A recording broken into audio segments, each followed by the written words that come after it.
What up, YouTube? Here with a review video of AEW All In. Now, this is how I do my wrestling review videos. I will give every match a rating out of a 5, and that's every match that happened on the card. And as well as at the end of the video, I will give the whole pay-per-view event a rating out of a 10. Now, with that being said, let's get to the reviewing part of the video. The opening contest to AEW All In was for the ROH TV title, with Samoa Joe defending his ROH TV title versus CM Punk. Now, this is a good way to open a show and set the pace for the rest of the show. And AEW All In, I'd like to say before I get to reviewing a match that happened on the card, was a first ever Western wrestling company outside of the WWE to have a show of this magnitude. There was over 81,000 people in attendance. I get it, this event did not take place in North America. However, it was still a Western wrestling company that put on a WrestleMania type of event that isn't the WWE. Now, WCW, I don't even think they had a event of this stature. And I think when SummerSlam back in the 90s had a show hosted in England at the Wembley, I don't think they had this many fans in attendance like All In did last week. And that's why this is a good look on the business of professional wrestling. Outside of New Japan Pro Wrestling, WWE is the only wrestling company in all of the Western Hemisphere to put on events of this magnitude. And whenever the WWE does host a show out there in England, they show up here and there to host Monday Night Raws and Friday Night Smackdowns. And recently they had their Money in the Bank pay-per-view event at the O2 though. They show more often than AEW. This was AEW's first time having a show hosted outside of North America, outside of the US and Canada, that is. And as I said, when the WWE had SummerSlam at Wembley, I think, back in the 90s, I don't think they had this many fans. And AEW, for their first show, their debut show in England, to be All In, and for them to have 81,000 plus fans fill out the Wembley Stadium is a huge success. And this brings more of a healthy, competitive revival to the pro wrestling industry.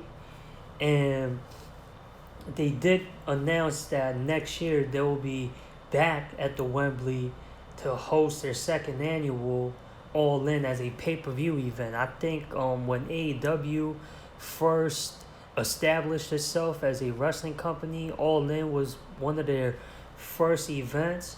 And since they became a weekly episodic show, this was their second All In and their debut show in England, and it went great. And now I'll get to the reviewing part of the opening contest. This was a huge nostalgia feel, and it meant a lot more because it was being competed for the ROH TV title, and with both Samoa Joe and CM Punk being ROH legends, I think they're both ROH Hall of Famers, and for them to wrestle for the ROH TV title brings more prestige and relevancy definitely back to not only that title, however, to ROH. And with wrestlers that wrestle on the level of CM Punk and Samoa Joe, and the notoriety that those two wrestlers have, it's a definite good way to start a event of this magnitude.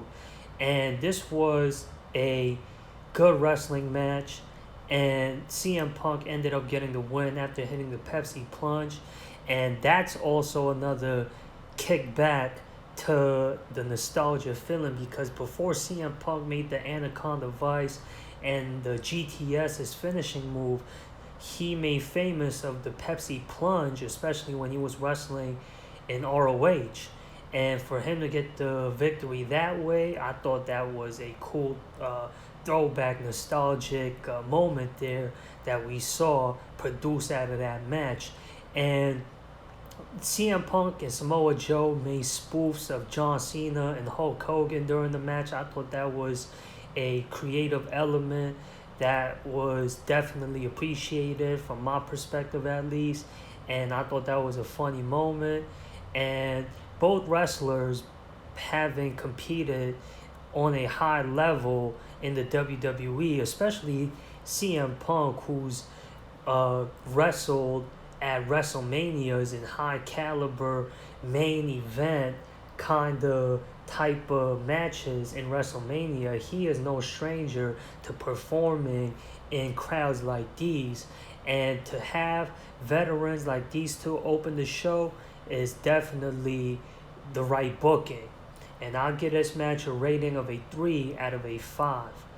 And then the next contest, we saw a trios match. This match had a good storyline built to it. We saw the Golden Lovers teaming with Hangman Adam Page to take on Bullet Club Gold, consisting of Switchblade Jay White and Juice Robinson, teaming with Hiroshi Takeshita, who's on the come up, who's a prospect, and AEW has been honing in on pushing Takeshita to a main event level. Now, Takeshita is a wrestler with a lot of potential and a bright future ahead of him. This guy, Takeshita, definitely can go in the ring, and with Don Callis being his mouthpiece is a good look to push him to that next level.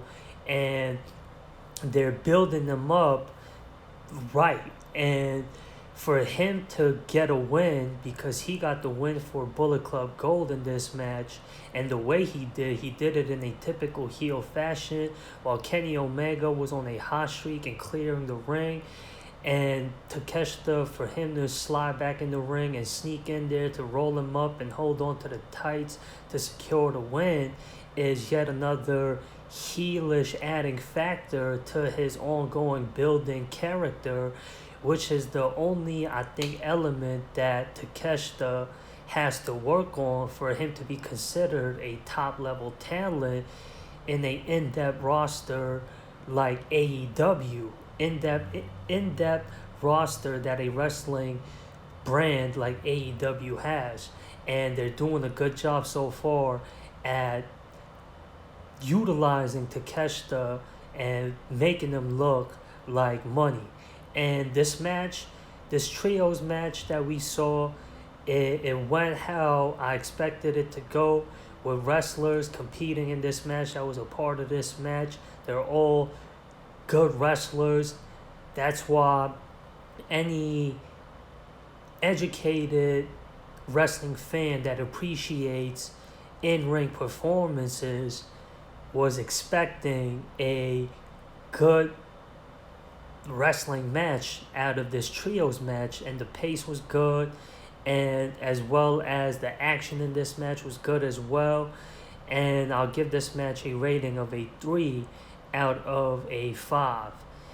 And then I liked how they had like the Western style mixed with the hard-hitting, stiff Japanese wrestling style added to it as well. I thought it was very well balanced. And then the third match we saw was for the AEW Tag Team titles.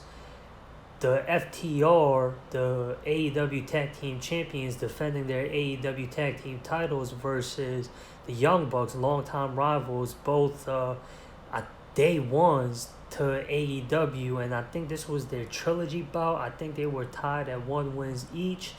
And with the Usos being split up right now, with the Bloodline storyline going on in the WWE, this leaves a open slot for who's the best tag team in all of professional wrestling. And if the Usos are not in the frame as a active tag team, then it would have to be between FTR and the Young Bucks.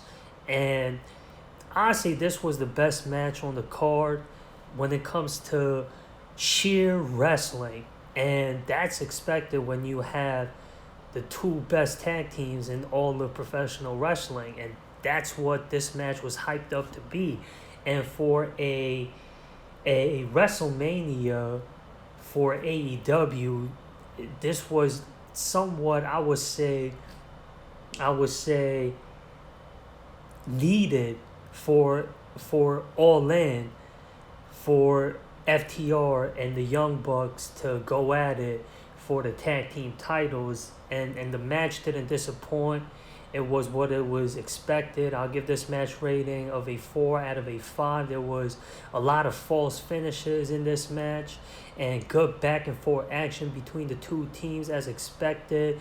Good highlight reel spots as well in this match. And FTR ended up getting the win after hitting their finisher for the second time.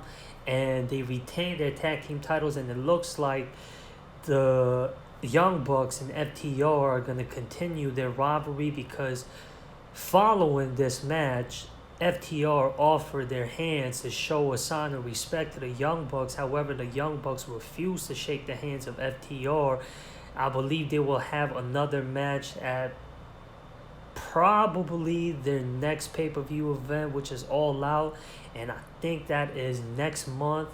And I look forward to this rivalry continuing, because it's only good for the wrestling fans to spectate a match between these two teams. And then the next match on the card, we saw a 4-way match for the AEW Women's Title. Hikaru Shida defending her AEW Women's Title versus Saraya and Toni Storm and Britt Baker. And Saraya ended up getting the win. I like the creativity that was involved in this match. I like the storyline, the angle that they were presenting in this match, apart from the sheer wrestling that was involved in this match, because these 4 wrestlers, and I gotta give Saraya credit for her having retired earlier before making a comeback with AEW, and for her to wrestle for a woman's title after retiring is impressive. And she got the win, and also I say, before I tell y'all more of my thoughts of what happened in this match, I would say Saraya, for her to compete in there with the likes of Toni Storm, Hikaru Shida, Britt Baker, who are top caliber women's wrestlers who wrestle at a high level, is also yet another good look, a impressive factor on Saraya's part. Anyways, and Saraya did ended up getting a win, having that hometown crowd feel good moment, because as I said, this was in England and Saraya is from England, and for her to get the win was one of those moments there. And her mom was involved in this match. Her mom is a English wrestling legend, and she got involved in this match when she was holding up, I think it was Britt Baker that she held up, or it could have been Hikaru Shida. Either ways, it doesn't matter. And Toni Storm was throwing punches at who Saraya's mom was holding up, and whoever Saraya's mom was holding up ducked out of the way, and Toni Storm punched Saraya's mom that was holding up one of the competitors that was in this 4-way match for the women's title. And that brought tension between the two Social Outcast members, Saraya and Toni Storm, and they started duking it out during the match. It was all women for themselves, because it's a singles match regardless of the fact that there's two members of the same group competing in this match, you can't win as a team when it is for a singles title.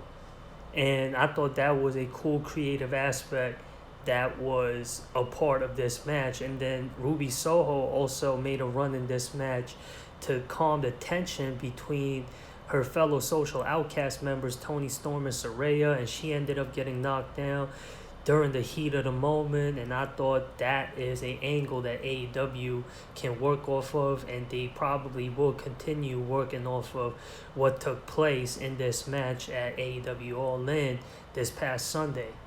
And then the next match on the card we saw was an Anarchy in the Arena or Stadium Stampede match, whatever you want to call it. This is AEW's special theme gimmick match, and for their biggest event, it was expected that they would throw this match on the card, and we saw this match competed with BCC taking on the Best Friends, Eddie Kingston and Penta, and this was a good match. And we saw this match, the Anarchy in the Arena Stadium Stampede match, at Double or Nothing, because that's when they annually have this match, and it was competed with the Elite taking on BCC.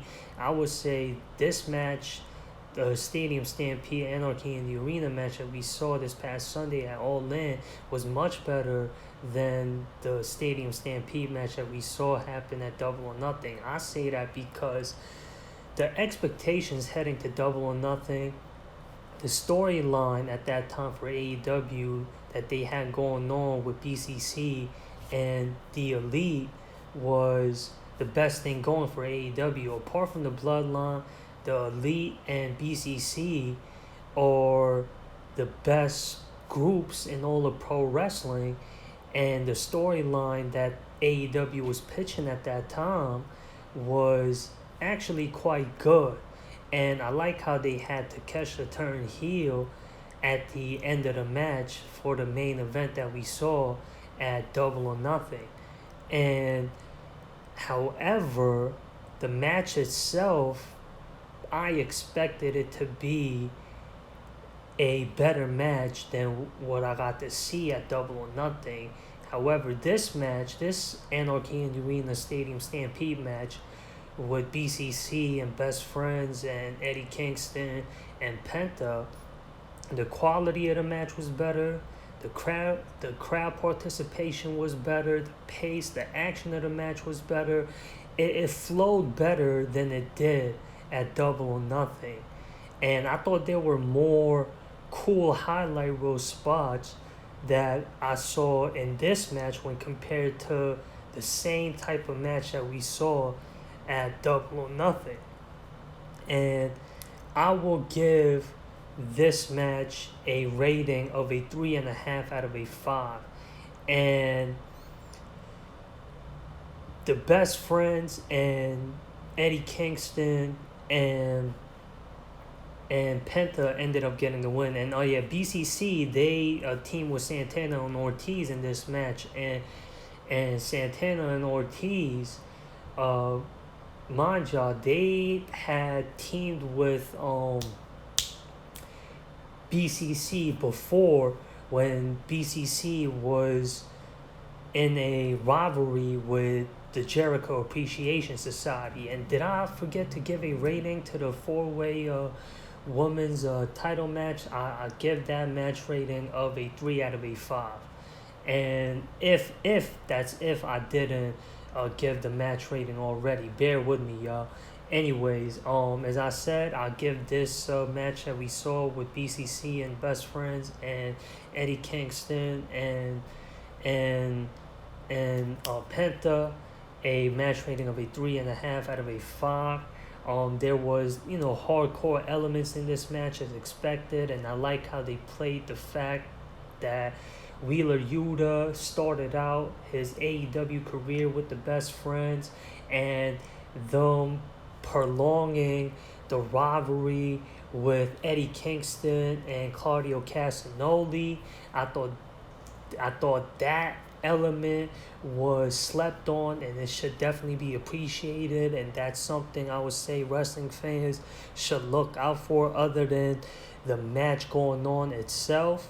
And I forgot to mention, because I haven't been keeping up with the latest of the AEW programming, I'll be tapping into the pay-per-view events. However, their weekly episodic shows, I'll be trying to watch it here and there whenever I can. Hence why I'm not all the way up to date with all the storylines. The CM Punk versus Samoa Joe match, that was for what was Gimmick the real world title, because CM Punk never actually lost the AEW world title. He had to vacate it because of the hiatus that he went on, and that's why this match was built for that title and not the ROH TV title.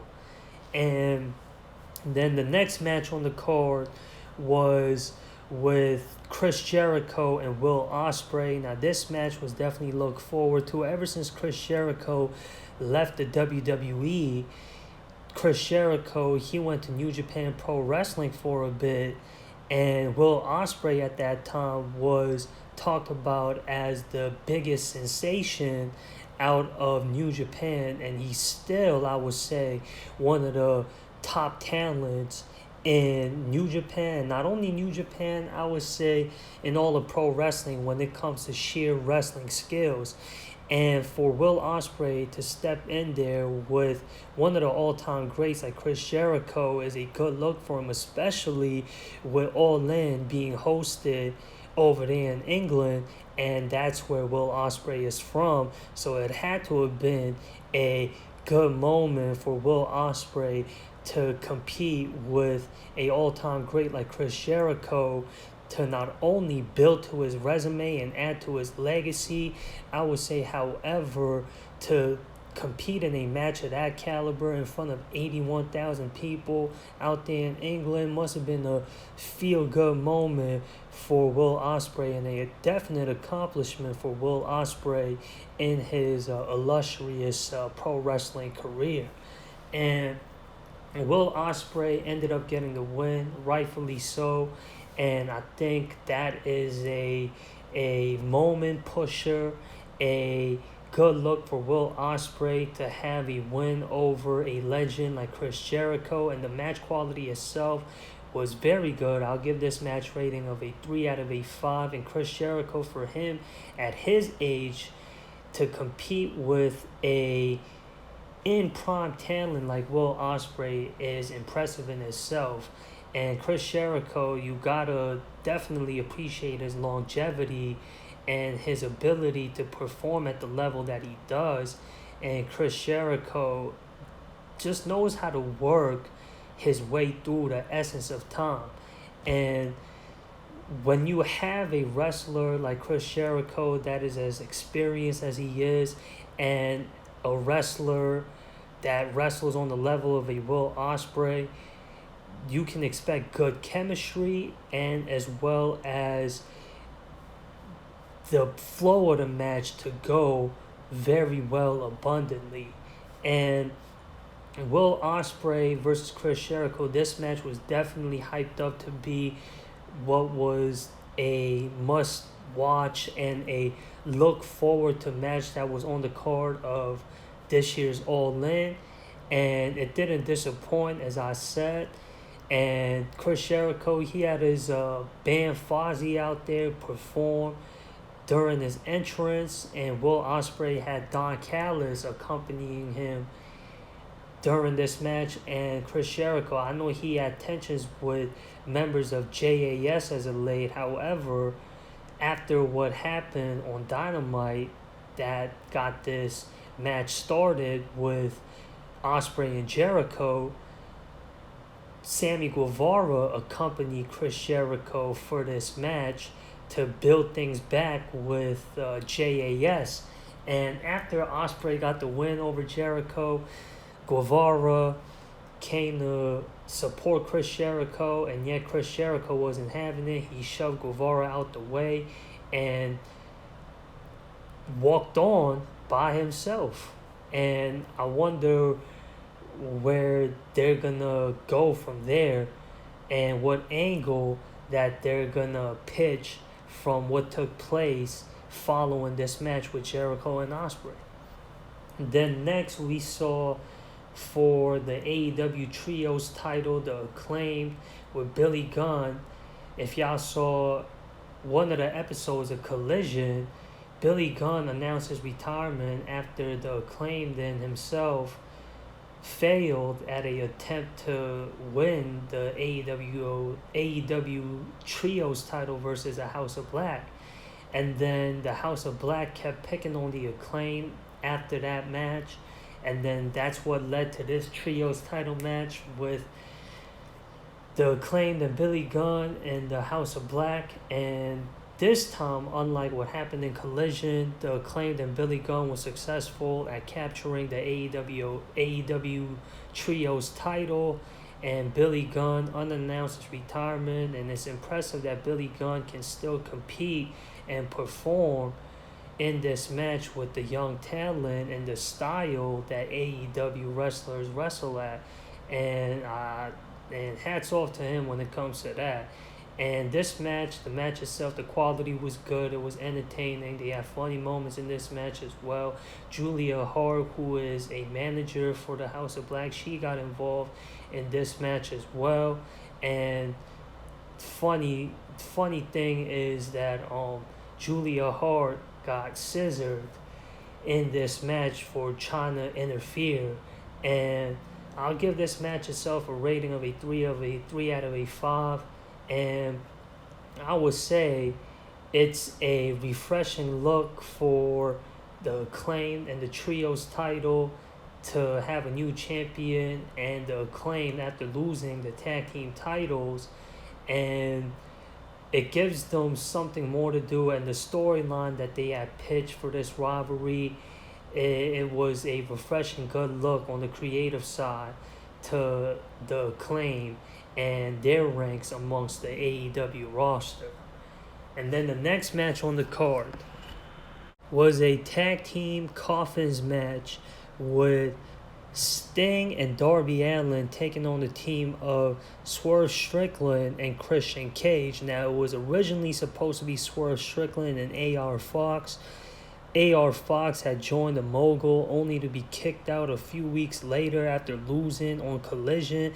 That didn't make any sense because the storyline that was originally scheduled for this match, it made more sense because AR Fox has a history with Darby Allin and Sting.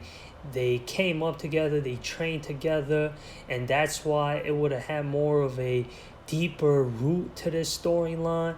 And I see why they could have replaced AR Fox with Christian Cage in this match, because it's like, all right, you have Sting, who's a veteran, and then you have Christian Cage, who's a veteran, and then you have the more younger, fresher talent in Swerve Strickland and Darby Allin. It's like it makes more pairing of a sense. Storyline-wise, it makes much more sense to have AR Fox team with Swerve Strickland to go against Sting and Darby Allin because of the history, and it adds more of that reality hint, that sensation to it, than having Christian Cage be involved in this match. Now, the match itself, I'm not complaining about it because the match itself was good. However, I think AR Fox is a underappreciated talent. He can definitely go in the ring, and he's worked his ass off to earn himself a slot for an event of this magnitude, and for him to be built in this storyline and for him to be taken off when the match itself was actually supposed to happen, I thought that was a bad booking on the part of AEW. And as I said, the match itself didn't disappoint. I'll give this match a rating of a 3.5 out of a 5. Sting had his highlight reel spots in this match. Sting, he's over 60 years old, and he's competing in matches like this. He's in great shape for a person of his age, and Darby Allin, of course, he's like a stunt wrestler. He does highlight reel stunts, and we saw parts of that as expected in this match. And Swerve Strickland, he's very athletic as well. He can go in the ring as well. And Christian Cage, he's over the age of 50 years old, and for him to also compete in a gimmick match like this is a impressive look. And as I said, this is a gimmick match, and that's why you're expected to have hardcore highlight reel spots in this match. And both Sting and Christian Cage had involvements in highlight reel hardcore spots in this match as well, and there was some creative elements in it as well. I thought this was a clever part where Swerve Strickland was going to close a casket on Sting, and he had threw Sting's iconic baseball bat in there with Sting. However, that baseball bat would save Sting from having the coffin close on him, and then Sting would place Swerve Strickland in the casket. And then, funny thing, Darby Allin, when Swerve Strickland was hanging on to not have the coffin close on him, Darby Allin would go from the top rope and hit the coffin drop to close the coffin to get the win for him and Sting. And how that led to it was when Swerve Strickland went to close a casket to hit the 450 splash on Sting, and he missed, and that's what led to him getting put in the casket, and Christian Cage was taken out by Darby Allin on the outside. And as I said, this was a good match. As I said, apart from AR Fox not being involved in this match, there's no complaints apart from that. Anyways, the main event to All In was for the AEW World Title. MJF defending his AEW World Title versus his best friend, Adam Cole. And this match was the most, I would say, anticipated match. Hence why it was for the World Title. It was for the main event, and it was the most emphasis put in, the most effort put in, the most creativity put in leading up to this event. And on the prelims, we saw MJF and Adam Cole become the ROH Tag Team Champions after defeating Aussie Open, and that further leads to the storyline with MJF and Adam Cole being best friends and now Tag Team Champions.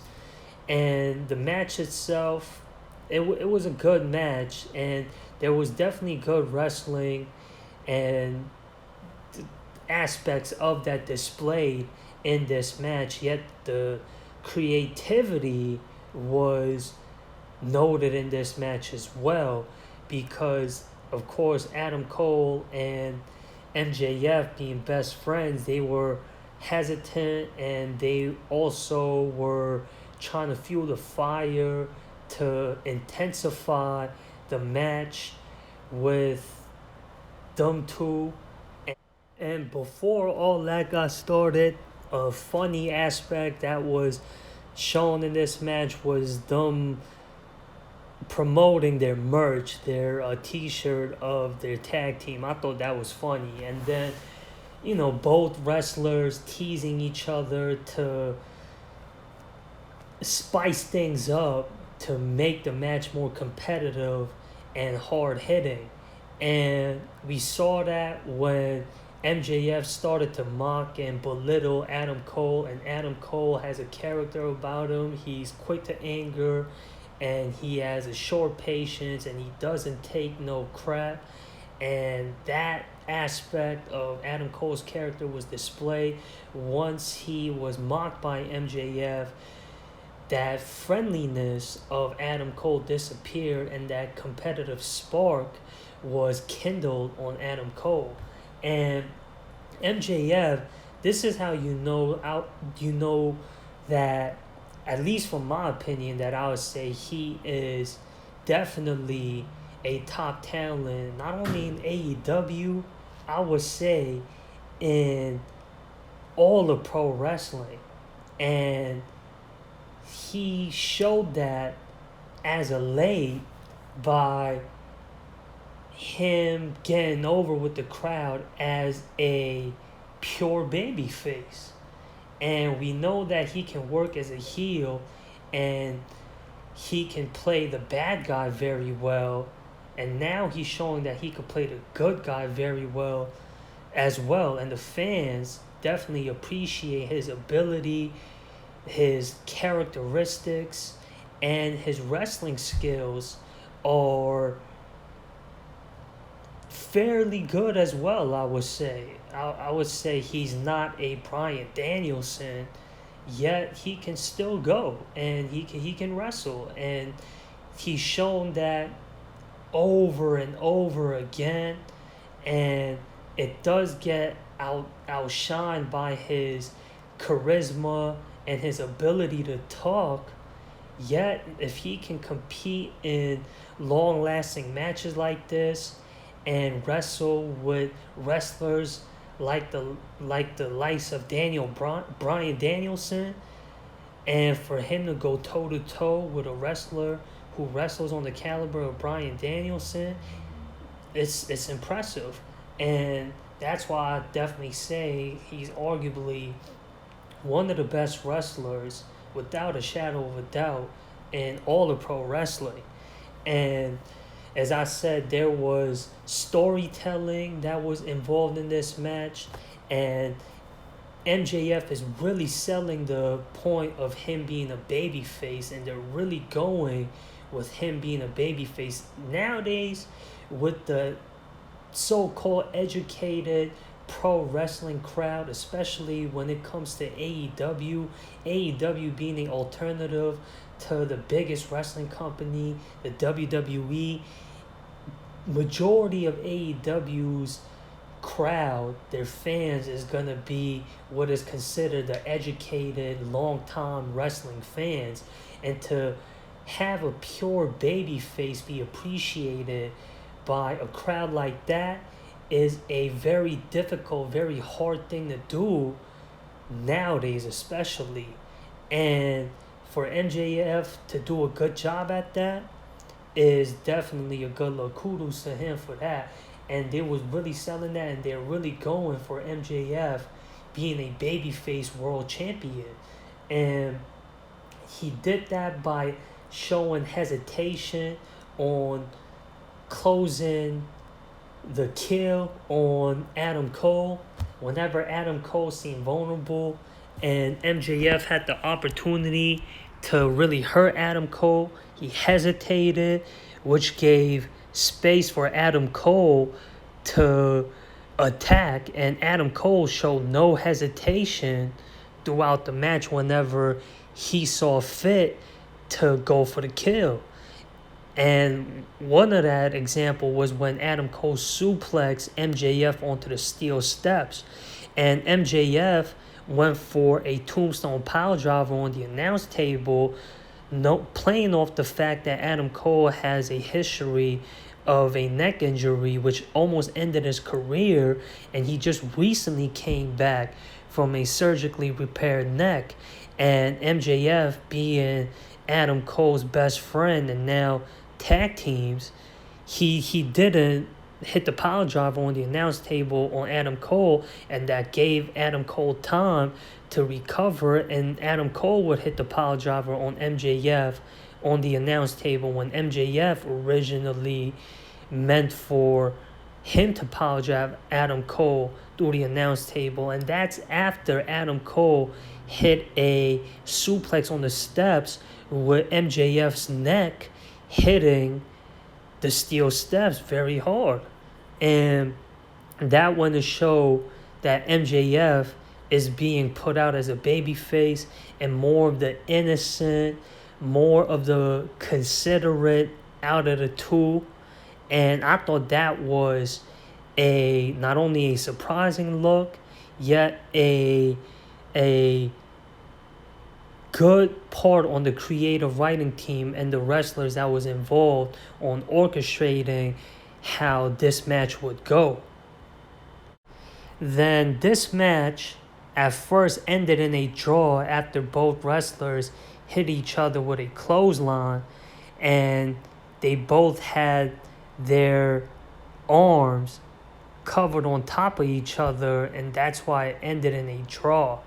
And then after Justin Roberts had announced that, Adam Cole had requested for a rematch, and MJF said in a classic cliche babyface fashion that this match could go on all night until there's a winner, and that's why this match began again. And then this is how the match ended the second time to declare a winner in this match. And Adam Cole could have won this match after Roderick Strong got involved.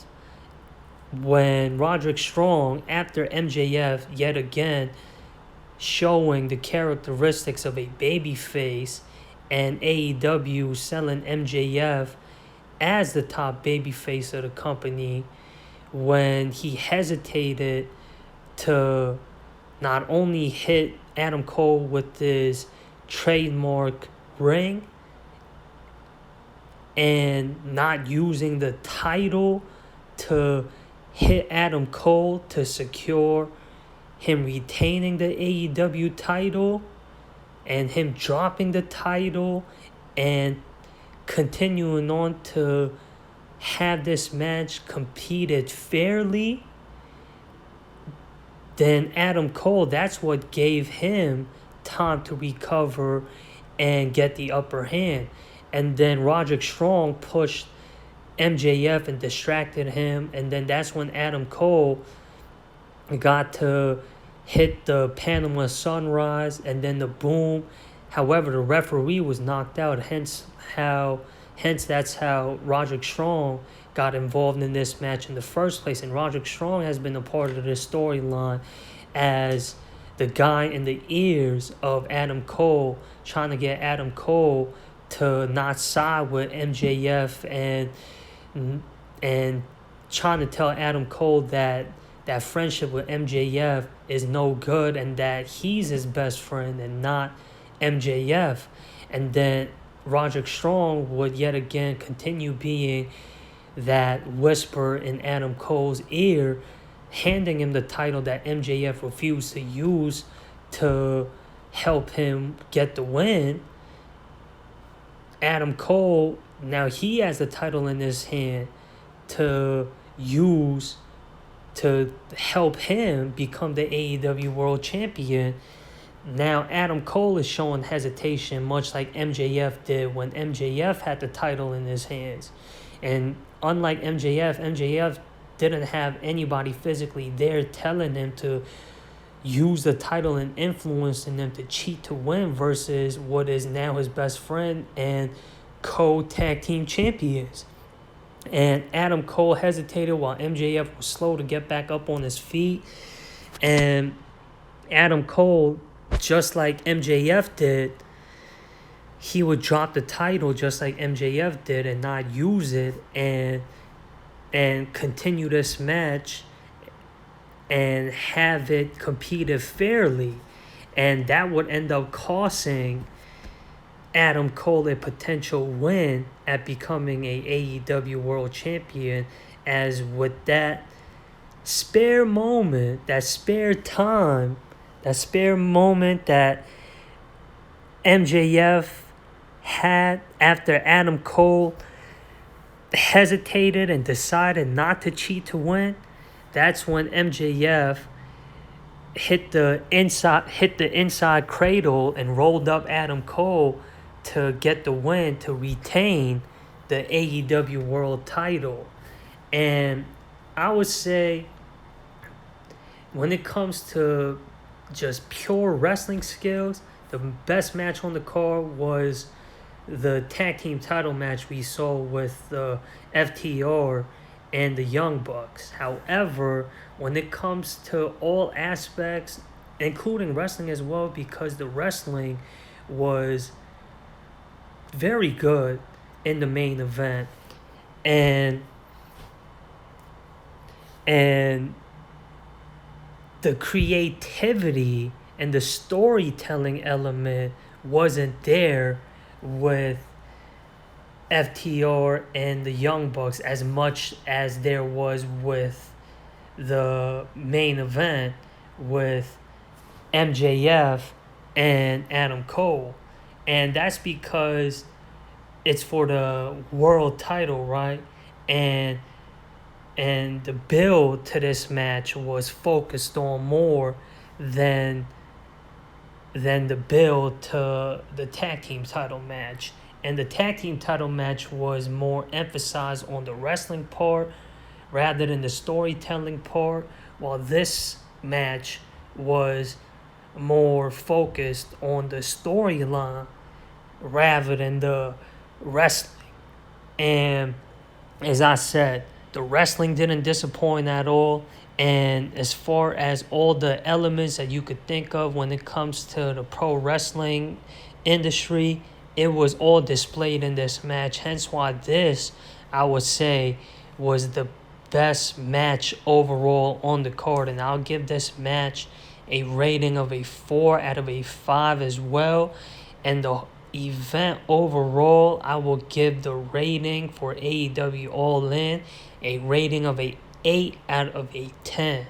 This was a very good wrestling show, a very solid wrestling show, and if y'all haven't seen it yet, I would definitely recommend for y'all to go check it out, and I'm sure y'all would appreciate it and y'all would agree that this was a definite solid show, and it was definitely successful, and that's why they're going to host it again at the Wembley.